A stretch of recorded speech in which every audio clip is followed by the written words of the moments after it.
진격의 거인에 비교하면 거인이 벽을 뚫고 지금 문 안으로 들어왔다고 난 느껴져. 들어왔는데 사람들이 이제 거인 한 명 들어와서 약간 인지를 못하는 단계? 그 단계인 것 같아. 지금 LLM 시대에는 거의 대부분의 정보가 완전 민주화됐거든. 그러니까 안다는 게 뭔가에 대해서 완전히 예전하고 다른 식으로 접근해야 한다고 생각해.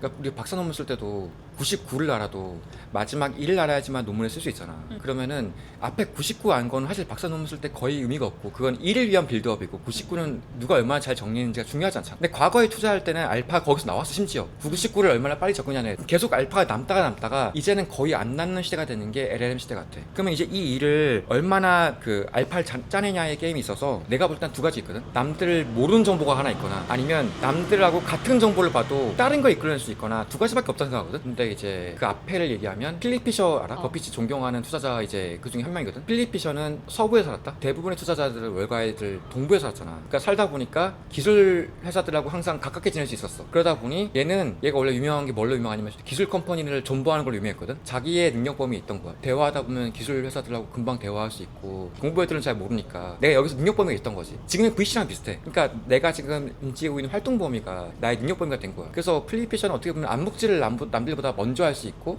더 깊게 이해할 수 있는 거죠. 사실 어떻게 보면은 대한민국 최고의 전문가의 한 3분의 1은 우리 학교 출신이거든. 근데 또 우리 학교 출신 애들 알자는 느낌. 다 일반적으로 개인주의가 되게 심해. 개인주의가 심해서 최고 전문가가 돼도 생각보다 외로워. 진짜 외로워. 그래서 다른 나라에서의 그 하버드나 예일 같은 사람들은 어떻게 지내는지 잘 모르겠지만 내가 알기로는 네트워킹이 되게 잘 돼 있다고 알고 있거든. 우리 학교는 잘 안 돼 있어서 찾아가면 잘 만나죠. 이게 근데 엄청난 능력 범위야. 그러니까 우리나라의 최고 전문가들이나 아니면 뭔가 암묵지를 들고 있는 사람들은 생각보다 너가 노력만 하면 만나기가 생각보다 어렵지가 않아. 이거 되게 중요해. 그 피터 트리 책에도 뭐라 나오냐면은 지름길 있을 땐 돌아가지 말란 말이 나오거든. 6개월 당길 수 있으면 6개월 당기는 일 하라고. 너 셰릴 린드버그라는 사람 알아? 페이스북 부사장. 리닌이란 책 썼어. 주커버그가 이제 대빵이었고, 여자 중에 리드 그 페이스북의 대빵이 셰릴 린드버그였어. 그 사람이 원래 전 직장이 재무부였던가 그랬을 거야.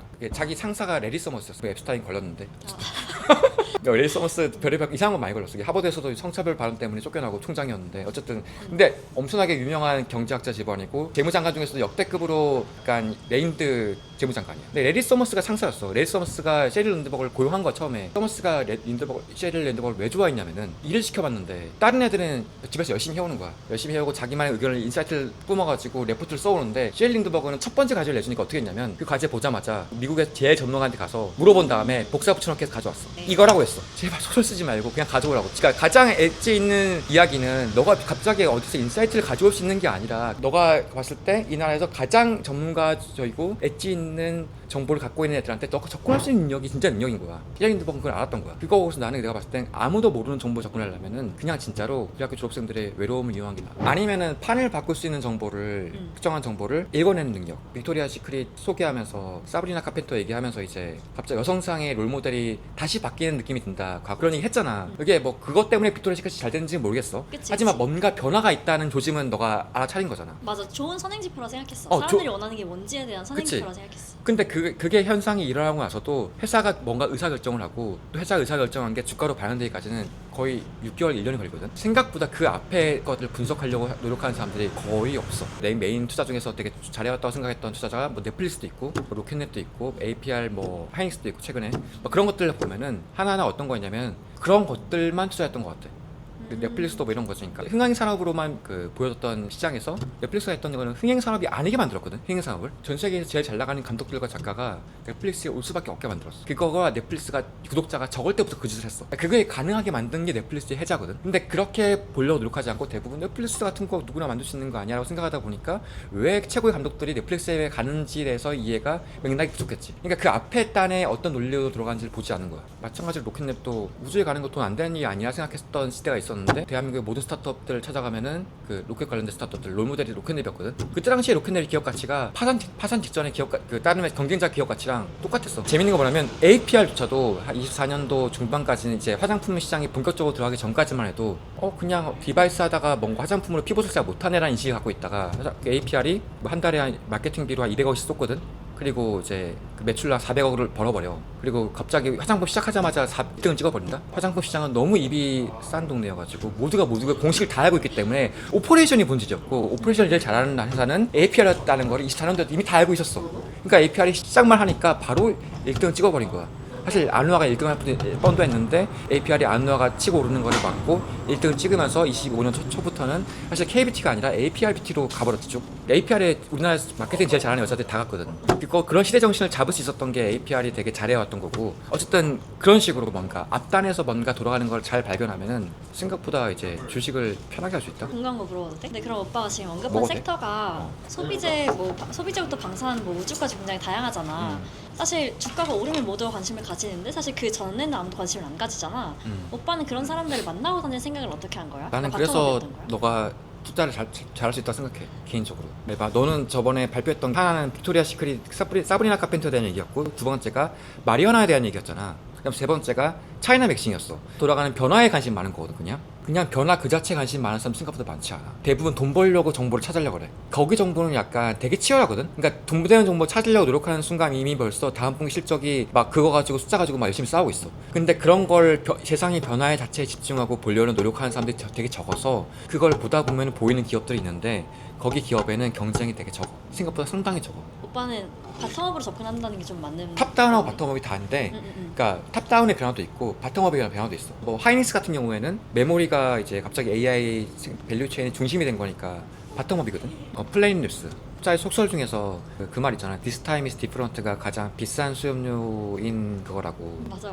나는 근데 This time is different만 찾아야 한다고 생각해. 내가 방금 말했던 모든 건 그거야. 그러니까 기존의 미신이었던 게 100년간 흥행 사업이었는데 넷플릭스가 그게 아니게 만들었고, APR의 미국 진출도 마찬가지고, 아무튼 메모리도 마찬가지로 AI 시장에서 메모리가 갑자기 조연이 아니라 주인공이 된 것도 지금이 처음 있는 일이야. 그렇기 때문에 처음 있는 인식이어서 사람들이 되게 그 사이클을 인지 못한다고 생각해. 이 얼마나 큰 사이클인 건지. 그래서 나는 This time is different를 찾는 게 제일 중요하고, 근데 그런 단계에 투자를 하는 사람들은 진짜 많지 않고, 나는 지금 현재 있는 신에서 가장 관심 있는 네 가지가 뭐냐면, 하나는 아까 메모리 AI고, 하나는 지정학 관련된 거, 지정학 관련된 현재 상황에서 소프트웨어나 하드웨어가 어떻게 돌아가냐고, 나머지 하나는 이제 지금 거의 로빈후드 세대가 됐는데, 로빈후드 세대가 지금 가장 자기 인생을 바꾸기 위해서 뭐에 미쳐있냐를 봤을 때 무기한 선물 시장이 말도 안 되게 커질 것 같다는 인식이 오고 있고, 중국 인재들은 절대 쫓으면 안 되고, 중국 애들이 지금 앞서가고 있는 거에서 뭘 하고 있다면은 그냥 그거를 내버려 둬야 돼. 그래서 지금 미니맥스나 쯔프 잘 나가는 게 하나는 B2C고 하나는 B2B인데, 이거 원래 미국 회사들보다 되게 싸거든. 오픈 AI나 이제 엔트로피보다 싼데, 이제 사람들이 이걸 사줄 만한 명분이 없었어. 이거 싸긴 싼 걸 알겠는데 뭘 제대로 하겠어? 근데 이제 이번에 에이전트 들어오고 나서 이게 필요성이 수요가 보이니까 그 지표대로 따라가는 거야. 어쨌든 간에 중국 인재들은 쇼를 치면 안 돼.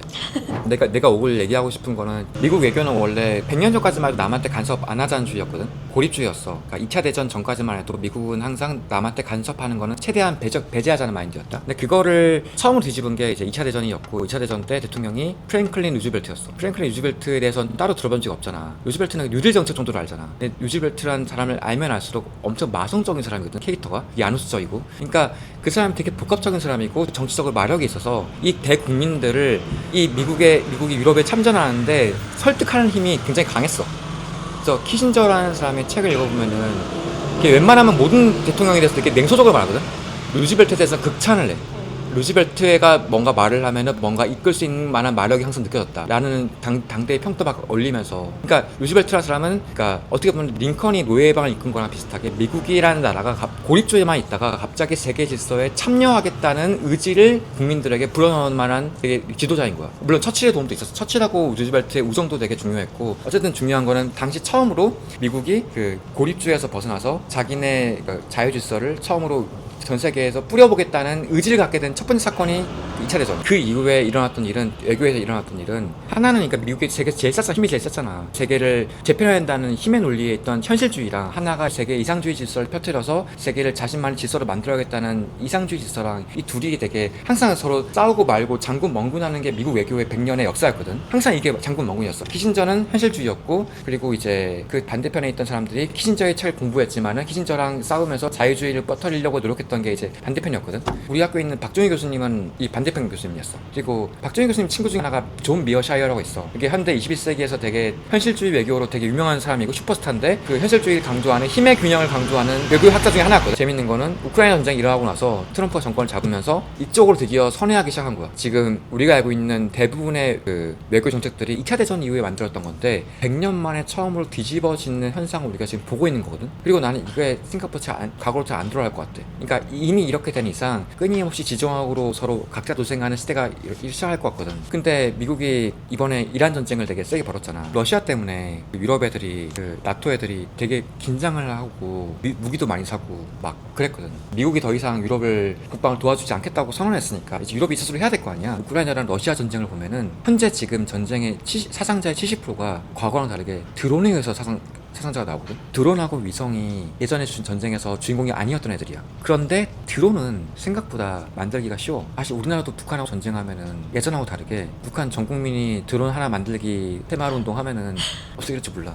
이게 왜냐면 드론은 우리가 만들잖아. 우리나라 드론 업체들도 대부분 국정원이 관리를 받는다고 알고 있어. 그만큼 드론은 만들기도 쉽고 드론을 누가 만들면은 공격했을 때 막는 것도 거의 불가능해. 그러니까 우리 착하게 살아야 돼. 내가 봤을 때는 전 세계 누구나 임의의 타인을 해야 하는 게 어렵지가 않은 시대가 됐어. 드론 때문에. 드론 심지어 만들기 어렵지 않거든. 그러다 보니까 드론 가격이 만든 데 얼마 안 드니까 쌀 거 아니야. 그래서 미국은 사실 인건비도 높은 뿐더러 기술 개발도 많이 하니까 고도화된 드론을 만들려고 많이 했거든. 미국은 드론이 되게 비쌌어. 근데 우크라이나나 아니면은 뭐 이란에서 만드는 드론들은 가격이 별로 비싸지가 않았거든. 중국 드론도 별로 비싸지가 않아. 그러니까 미국이 작년에 처음에 전 세계가 어떤 충격을 받았냐면 작년에 그 우크라이나가 러시아의 그 드론으로 갖다 박치기 돼서 비행기들을 폭격시킨 사건 기억나?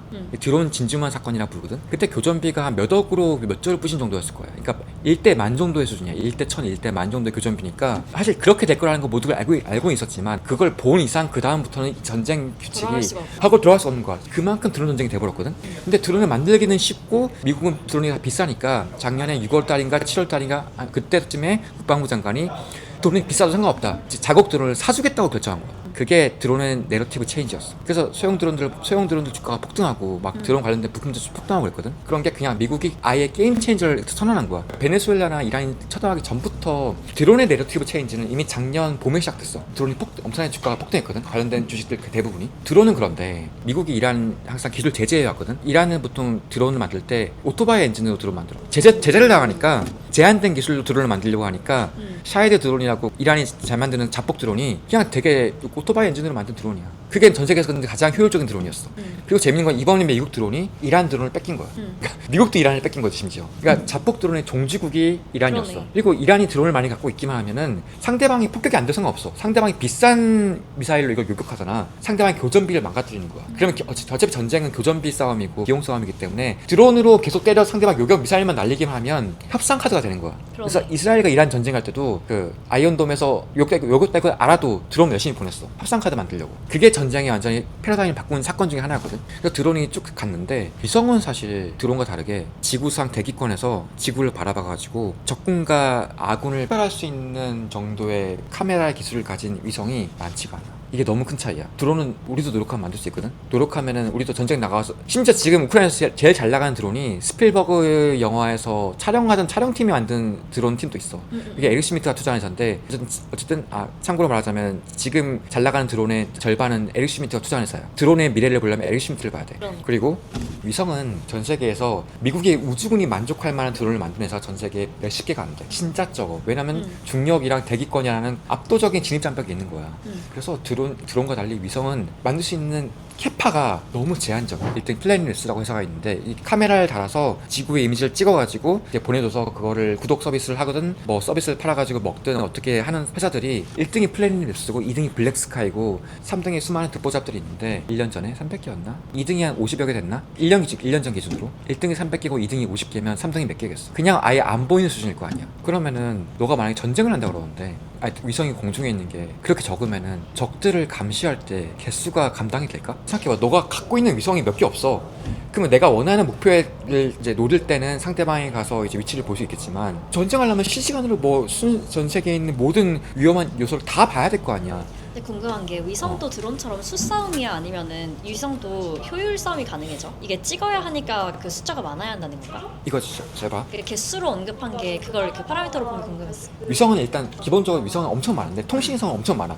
스타링크 통신위성은 10,000개 넘어 N만 개 되거든. 통신위성과 광학위성은 설계가 달라. 통신위성이 갑자기 어느 날 카메라 단다고 광학위성이 될 수 없어. 일단 이게 1번이고 2번은 광학위성의 본질이 중요한데 이게 제일 중요해. 플래닛랩스가 갖고 있는 카메라 기술이 한 30cm 이하로 이제 그 피해가 식별 가능해서 적군과 아군을 구별할 수 있게 됐거든. 이렇게 된 지도 얼마 안 됐어. 얼마 안 됐는데 사실 위성을 크게 만들면은 누구나 카메라를 크게 만들면 아직 렌즈가 크니까 지상이 잘 보일 거 아니야. 그럼 누구나 그 크게만 만들면은 잘 보이게 할 수 있어.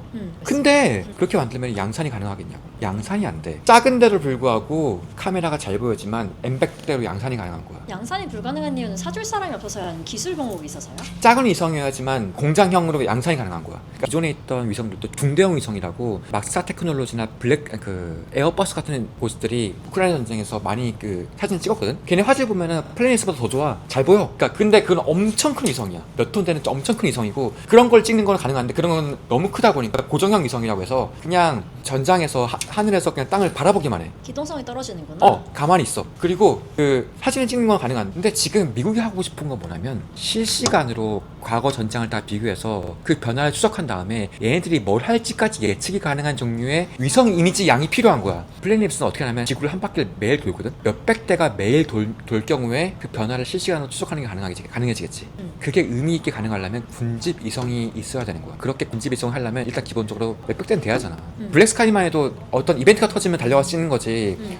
플래닛처럼 몇백 대가 지구를 돌아가지고 실시간 변화를 추적하는 정도는 아니야. 그러다 보니 이게 뭐 엄청나게 위대한 기술인지는 모르겠지만 1등과 2등 회사에 차가 생긴 거야. 구글이 갖고 있는 스타셋이라는 회사가 있는데 구글이 인수했던 그 회사를 플래닛가 다시 인수하고 자기 지분을 주면서 그 기술을 가져온 거야. 그 기술이 펠리컨이라는 걸로 발전했고 그 펠리컨이 그 지구상의 이미지를 찍으면서 점점 고도화시킨 끝에 피해를 식별할 수 있는 기술이 사실 나온 지가 몇 년 되지도 않았어. 플래닛조차도 몇 년 안 된 거야. 그러다 보니까 이게 어떻게 보면은 작은 위성인데 지구상을 바라볼 수 있고 양산이 가능한 종류의 위성을 가지고 있는 애들이 플래닛 밖에 안 나온 거야. 헤리티지가 있는 것 같아.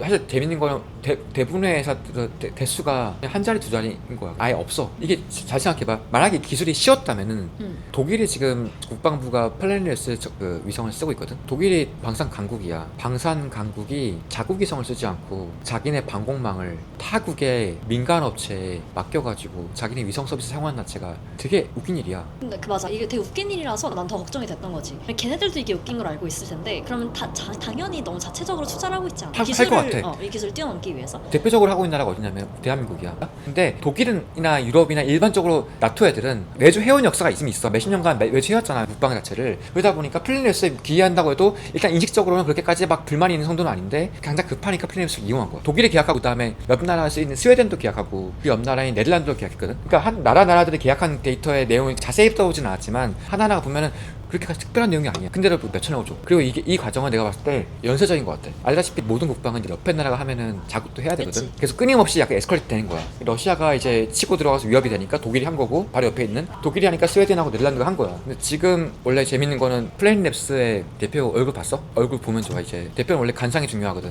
마리아나 좋아할 것 같은 히피 간상인데 자기네 위성 몇백 개의 위성을 남들한테 뭔가 서비스 맡기는 걸 탐탁치 않아 했어. 일본 정부가 아마 계약하려고 했을 때는 안 된다고 말투했던 것 같아. 근데 갑자기 지금은 독일 정부랑 계약을 맺고 나서부터는 양복 입고 영국 외무부 장관이랑 악수하고 다보스 포럼에서 막 멋있게 말을 하고 이게 내러티브가 바뀌기 시작했어. 회사의 존재 목적이 달라지기 시작했구나. 원래는 방산이 투자자들의 내변의 압박에 의해서 수익 내라고 해서 시작한 건데 지금은 방산 회사로서 방산 소프트웨어 회사로서 약간 이미지를 변하고 있거든. 이거는 완전히 인식이 변화야. 이게 작년 9월부터 시작했어. 근데 지금 더 큰 게 뭐가 터졌지? 이란 전쟁이 터졌잖아. 플래닛 매출이 원래 중동 매출이 한 꽤 되긴 해. 근데 중동에서 정부 계약 단위로 본격적으로 뭔가 벌어진다는 얘기는 안 나왔거든. 나는 플래닛랩스가 할 수 있는 일을 다른 애들이 지금 당장 못하는 이 환경에서는 계약이 미친듯이 터져도 이상하지 않다 생각해. 그리고 그 터진 게 하나가 최근에 미국에서 그 국방부에서 뭔가 큰 건을 계약했거든. 얼마나 큰 금액의 계약인지는 나오지 않았어. 아직 나오지 않았는데 내가 뭔가 계약을 했고 미국이 심지어 한 일주일인가 플래닛랩스의 위성 이미지를 타국 적대국에게 공개하지 말라는 그 권고도 했어. 지금 그렇게 하고 있거든. 그만큼 전장에서 위성 이미지가 그냥 압도적 프리미엄이 된 거야. 이게 이 사건이 일어나고 있는 그 환경이 6개월이 안 돼서 일어난 일이야. 완전 인식의 변화가 시작된 거지. 근데 얼마 전에 미국에 엔트로피를 제재한 사건이 있었잖아. 근데 같은 맥락에서 되게 중요한 그 방산이 굉장히 중요한 분 담당하기 때문에 독일이나 아니면 뭐 중국이나 중동이랑 계약을 한다면 우리는 계약을 취소해버리겠다. 뭐 이런 식으로 협박할 수 있는 카드가 아예 없어? 나는 할 것 같은데. 근데 내가 알기로 플래닛랩스는 그 우방국이만 할 것 같은데. 이거지. 그러니까 그 엔트로픽 사건은 여기서 좀 약간 차치하고 엔트로픽 사건은 좀 차치하더라도 플래닛랩스는 아마도 중국이랑 계약 안 할 거야. 중국 그리고 위성 잘해. 엄청 잘해. 그러니까 만약에 중국이 미국이랑 중국이 착한 나라가 됐어. 플래닛랩스도 위험했을 수 있어. 얘는 싸게 잘 만들잖아. 아까 말했지 중국이 이제 쇼치지 말라고. 그러니까 만약에 중국이 한국이랑 잘 지내고 미국에 잘 지냈으면 한국에 있는 위성 회사들도 위험했어. 중국에 이제 치고 들어왔을 테니까 태양광처럼. 그러니까 나는 약간 TM이 작아지는 게 아니냐라는 거였지. 왜냐면 이게 방산 회사라고 한다면 할 수 있는 국가의 수가 확 줄어들어 버리는 게 아니냐. 이제 시작했는데 뭐. 그러니까 이거지. 그러니까 이제 계약한 나라가 몇 개 안 돼. 그러니까 이걸 별자리 사업이라고 그러는데 별자리 사업을 전부 다 먹는다면 엄청나게 커지겠지만 다 먹진 못하겠지. 근데 지금 이 순간 플래닛랩스만큼 위성 대수를 갖고 있는 회사가 어디냐 그러면 없어. 없고 플래닛랩스가 갖고 있는 과거 데이터가 이제 지구를 찍은 이미지들이 있을 거 아니야. 그 변화를 추적할 수 있을 만한 데이터를 갖고 있는 회사도 내가 볼 게 없어. 있어야 되니까. 사실 몇백 대가 지구를 실시간으로 매일 찍고 있는 회사여야지만 과거 데이터가 있을 거 아니야. 그러니까 플란티어랑 손잡고 뭘 과거 데이터를 분석해서 뭐 아이풋을 내든 뭐 하든 이란의 지도자든 뭐 중국의 지도자든 어디 있는지 위치를 알려면은 뭔가 변화를 알아야 되는데 변화를 알려면 과거가 있어야지 역사가 있어야 되잖아. 그 데이터를 갖고 있는 회사가 많지 않은 거야. 근데 그러면 정리해보면 첫 번째로는 전쟁의 판도가 바뀌었고 드론과 위성이 완전 주연으로 서게 되는 어떤 무대로 바뀌었고 두 번째로는 지정학적인 환경이 바뀌었고 그리고 세 번째로는 지금 가지고 있는 위성 대수를 생각을 해봤을 때 지금의 작금의 상황을 가장 잘 이용할 수 있는 건 결국 플래닛랩스다 이런 거네. 그치. 그리고 플래닛랩스가 지금 이렇게 되면은 마진이 미친 듯이 올라갈 거야. 전쟁을 해. 이제 뭐 너가 막 그 UAE 아랍에미라이트의 왕가야. 지금 사건 어떤 사건이 벌어진지 알잖아. 안 급하겠어? 잘난들 줘야지. 잘난들 줘야지. 지난주에 만난 분이 그 3프로에서 유명했던 인남석 교수님이라고 국립외교원에서 중동 강의로 유명한 분인데 그분을 만났고 그다음에 이전에 사우디에서 대사 대리하던 분도 이제 만났어. 얘기를 좀 들었는데 사실 이 얘기를 풀려면 너무 기니까 이 얘기는 다음에 하더라도 아랍에미라이트는 이게 본질이야 그냥. 그러니까 금융 허브, 물류 허브 이런 뭘까 관광 허브로서 얘네들은 그냥 그게 전부고 석유도 별로 안 나. 석유 대부분 아부다비에서 가져오는 거야. 자기는 석유라는 것도 별로 없어. 이게 본질이라서 나라 자체가 스타트업처럼 굴러가. UAE나 사우디 같은 그런 나라들은 지금 아마 이란 전쟁 때문에 대충격을 받았을 텐데 UAE 같은 나라들은 지금 또 막 미국이랑 손잡고 자기는 뭐 호의 좀 도와주겠다 말도 하는 거 보면은 지금 미친 듯이 급한 거야. 지금 나라 자체에서 막 부자들이 막 도망치고 있으니까. 그러니까 분명히 위성 서비스 같은 것들을 기존에도 하고 있지만 그 주변의 아랍 걸프 국가들은 이게 니즈가 생기는 거지. 그러니까 어떤 건이 어떻게 얼마나 터질지 모르는 상황이고 나는 사실 걸프 국가를 제외하고도 미국에서도 지금 내가 봤을 때는 위성 이미지에 대해서 그냥 엄청난 계약건이 터질 수밖에 없는 거야. 사실 유럽에서 터진 거는 중동하고 아무 생각 없이 러시아 때문에 터진 거거든. 내가 봤을 때 지금 당장 미국에서 더 급한 전쟁은 러시아가 아니라 이란이잖아. 이란이면은 이 이란에 대해서 중동에서 이미지를 감시하는 거 캐파가 훨씬 더 지금 클 테고 앞으로 여기에 대해서 열리는 시장이 더 클 텐데 내가 봤을 때 여기는 이제 시작에 불과하거든. 근데 이걸 해주는 회사가 없어. 그러니까 과거에 나 팔란티어랑 비슷한 생각해. 팔란티어가 국방에서 했던 일도 아까 어쨌든 과도기에서 지금 팔란티어가 그 안에서 약간 전략의 OS를 팔란티어가 담당하고 아마 전술의 OS를 안드로이드 담당하는 방식으로 이제 걔네들이 담당하고 있을 텐데 그런 식으로 지금 현재 있는 미국의 국방부 시스템에서 플래닛의 버튼 자체가 뺄 수 없는 버튼이 된 거야. 막사나 에어버스도 이미 잘하고 있지만 플래닛도 당연히 여기서 중요한 버튼이 됐다. 그러면은 얘는 방산 소프트웨어 서비스로서 완전히 피벗된 거고 그러면은 지금 그걸 합당한 밸류를 받아야 되는 거야. 합당한 밸류를 받고 있는지 잘 모르겠어. 그러니까 지금 한 8B인가 그럴 거야. 8B. 그러니까 그 US 달러로 8B. 12조 정도. 그래서 마진이 GPM이 점점 올라가고 있는데 계속 30%, 40%, 50%, 60% 올라갈 때마다 이제 얘네들은 방산 소프트웨어 회사로서 완전 리레이팅이 되는 순간이구나 하고 지금 이미 벌써 인식되고 절반 정도는 그렇게 인식이 더 강화될 것 같아. 근데 이거는 숫자로 나오기 전에 그렇게 내가 생각하기에는 지정학적으로 거의 필연적이지 않을까라고 싶어. 너는 인류에서 가장 지난 100년간 있던 가장 큰 사건이 뭐라고 생각해? 2차 대전? 정답을 바로 맞히면 어떡해. 우리가 알고 있는 컴퓨터도 2차 대전 때 나왔고 그 다음에 초강대국도 그때 나왔고 우리가 알고 있는 외교 질서가 다 그때 나왔고 그냥 거의 다 그때 나왔어. 핵무기도 그때 나왔고 그러니까 2차 대전이 바꾼 세계 질서가 그냥 지금이고 우리가 알고 있는 가장 초석을 만든 사건이거든. 생각보다 전쟁이라는 게 우리가 지금 투자자들은 대부분 약간 돈 되는 눈앞의 정보에 민감하단 말이야. 그러니까 이거 돈 돼 안 돼 이게 민감하단 말이야. 그래서 그 우크라이나랑 러시아 전쟁이 얼마나 큰 사건인지에 대해서 우리가 되게 진지하게 판단을 안 하고 있다 생각을 나 많이 해. 근데 이 사건은 말도 안 되게 큰 사건이었고 이 말도 안 되는 큰 사건 때문에 내가 봤을 때는 국방에 있는 기술과 민간에 있는 기술이 교류가 예전하고 다르게 완전 미친 듯이 빨라졌어. 나는 지금 있는 이 순간 기존과 다른 가장 큰 사건을 말하자면은 국방과 민간 기술의 교류가 예전과 완전 다른 차원으로 하고 있다. 파란티어가 갑자기 지금 원래 국방하다가 지금 상업하다가 왔다 갔다 그러고 있잖아. 이런 것도 기존에는 되게 쉽지 않은 현상이었고 플래닛도 원래 민간 회사로서 뭔가 이미지 파는 회사였는데 갑자기 국방으로 가 있고 이 속도가 지금도 AI도 클로드가 원래는 민간에 있는 거 뭐 서비스하다가 국방으로 지금 프레임이 잡혀 있고 오픈AI도 마찬가지고 이 교류 자체가 엄청나게 빨라지고 있거든. 그래서 이 현상을 되게 보는 게 난 되게 중요하다 생각하고 이 자체가 나는 지금 우리가 되게 중요한 것 같아. 그러니까 아마존 CTO도 한 말이야. 자기가 가장 인상적으로 생각하는 거는 국방과 민간 기술의 교류라고. 너무 빨리 옮겨지고 있다고. 근데 예전에는 한 30년 걸렸어. 국방에서 뭐가 나오잖아. 국방에서 인터넷 가장 먼저 나왔잖아. 맞아. 국방에서 뭐가 가장 먼저 나오고 한 10년 20년 돼야 상업용 서비스가 돼. 지금은 이 속도가 너무 빨라. 그러면은 자기 목숨을 걸고 싸우는 전쟁과 거기서 그러면 모든 혁신이 다 나올 텐데 그 혁신이 바로 민간에 옮겨지고 민간에서 또 이제 돈을 벌어가지고 기술 개발되면 또 다시 국방으로 옮겨지고 했던 그리고 빨라지면은 진짜 무서운 세상이 될 것 같아. 특히 지금 미중 패권 대결 때문에 기술 경쟁, 패권 경쟁, 기술 경쟁 자체가 과거로 못 돌아갈 것 같고 그러면 점점 더 이 속도가 더 빨라지지 않을까? 진격의 거인에 비교하면 거인이 벽을 뚫고 지금 문 안으로 들어왔다고 난 느껴져. 들어왔는데 사람들이 이제 거인 한 명 들어와서 약간 인지를 못하는 단계? 그 단계인 것 같아.